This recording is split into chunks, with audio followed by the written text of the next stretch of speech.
So recently Olaplex number 8 came out, and it is their first like nourishing mask. So you still wash this out. It's not like a leave-in mask, but I figured that I would just try it out today and go over the ingredients that are inside of it and stuff like that. So I've already washed my hair with the Olaplex number 4 bond maintenance shampoo, and my hair is already wet. I'm just going to take a couple pumps of the Olaplex number 8 and just run that through my hair.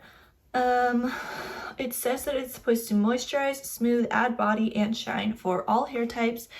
This was $28, I believe, for 3.3 fluid ounces or 100 milliliters. And it says directions: applied to clean, damp hair, mid-length to ends, using sparingly on the roots. Work through fingers, leave on for 10 minutes, rinse fully, and style as usual. Use weekly for best results. Start with 2 pumps for shoulder length hair and use more for longer, thicker hair, less for finer or shorter hair.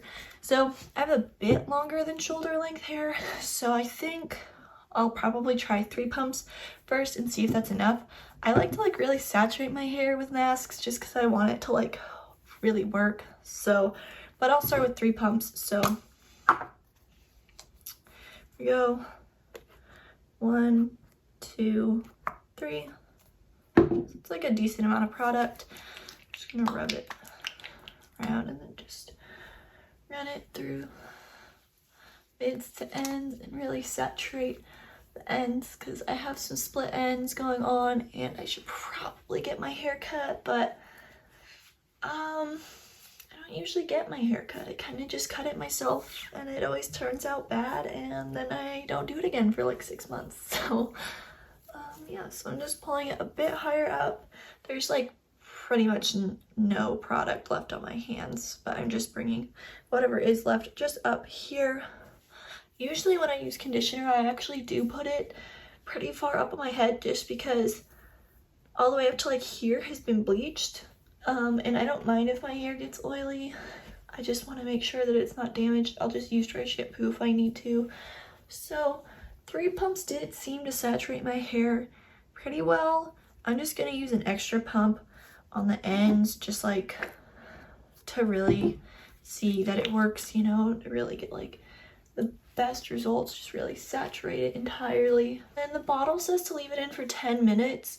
I almost never do a hair mask for 10 minutes. I try and leave it on for like a half hour because I don't know. If it works for 10 minutes, shouldn't it be even better if it's more than 10 minutes?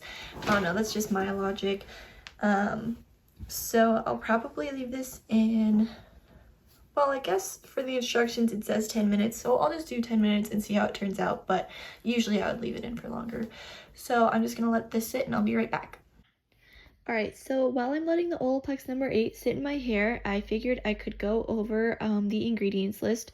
So right away, I went online to get a picture of the ingredients list, and I went on Sephora.com and read the ingredients, and there was only 49 ingredients listed.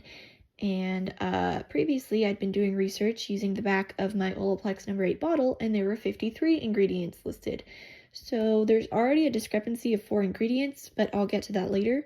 So just going off the list of what we have online from Sephora, there are 13 amino acids in this ingredient list, 5 humectants, 9 emollients, 8 natural oils or extracts, 4 fragrances, 3 preservatives, and 6 other ingredients. So starting with the emollients, it has a lot of really great emollients in here, like citral alcohol, stearyl alcohol, and ethyl hexyl olivate is a really good emollient. It's a silicone replacement, and it adds a protective film, reducing greasiness and keeping hydration from escaping the hair.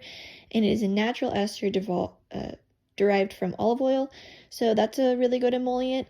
Another really great one is Quantanium 80. It's water soluble, which is great because that means it's not going to leave like a film on your hair, and it's just, you know, an emollient but derived from coconut oil. And then, you know, just a couple other ones not as noticeable. Then for the humectants, there's glycerin. It's a very common humectant, pretty high up on the list. It's very similar to hyaluronic acid, and then this ingredients list also has sodium hyaluronate, which just is hyaluronic acid, so that's great for moisturizing the hair. It pulls the moisture from the air into your hair, and then you just have some other basic moisturizers in there, none of them really noticeable. On to oils and extracts. Avocado oil is great. It is said to coat the cuticle to help reduce breakage. Meadowfoam seed oil is good for wavy and curly hair, really locks in moisture. Rice bran oil is heavy in omega-3 and 6 fatty acids, so it reduces frizz, and it potentially makes hair thicker. Squalene is good. It protects things from damage. Rosehip seed extract promotes healthy scalp and healthy hair. Hemp seed oil is also rich in omega-3, 6, and 9, so that's also great for hair growth. And jojoba seed esters is oil-free, which is cool, and it promotes healthy scalp and hair as well, and also potentially is anti-dandruff. So those are all pretty cool ingredients. Moving on to preservatives, there's only 3 listed online, and they're all low on the list, but they all seem fairly efficient at keeping things from going bad. There are 13 amino acids, like I previously said. Amino acids are important for hair care products and other things because amino acids are what build proteins. So it just helps strengthen the hair, and there's 13 of those. So I think that's like a large amount, you know. Then there's 4 fragrances listed. They're all the last 4 things on the ingredient list. So it doesn't really interact too much with the actual ingredients and just kind of makes, you know, it smell nice. And then there are 6 other ingredients, one of them being the key Olaplex ingredient that helps rebuild broken and weakened bonds. And then, you know, water, the first ingredient, just a couple other cool ingredients. So yeah, that's pretty much all. But getting into the 4 missing ingredients, there are 4 ingredients listed on the back of the bottle that aren't on here. I don't know if these ingredients are what makes the bottle. I don't think they are. None of them are plastics.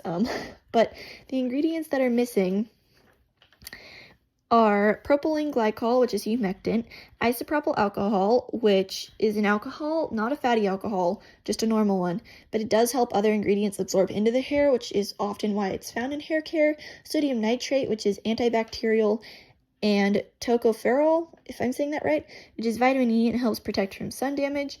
All of these are pretty low on the ingredients list. They're all 4 listed right before fragrance is. On the back of the bottle, they're just not online, which I found to be interesting. But that's pretty much all that's notable. And also on the back of the bottle, just a little bit different than this ingredients list, hemp and squalene aren't in the same places. So I know that the order of things is important in ingredients lists because the order determines the percentage of product. So when things are in different spots on the bottle versus the page, it just makes me wonder, like, if batches are different or something like that, why there would be a different percentage listed online as there was on the back of the bottle. But overall, I think this is a really great ingredients list, and it makes your hair feel really great. But yeah, that's all on the ingredients. Alright, so I let the leave-in conditioner sit in my hair for probably like 15 minutes because I forgot to wash it out, but not that much longer than 10 minutes, and then I rinsed it out, and I used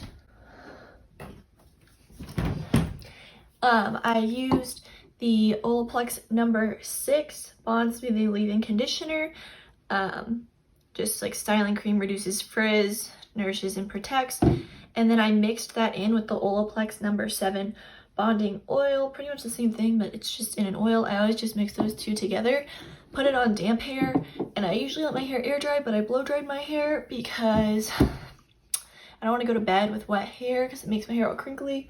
But this is how my hair looks after letting the leave-in sit and then using the leave-ins from Olaplex. So I've only used Olaplex products on my hair, and this is how my hair turned out.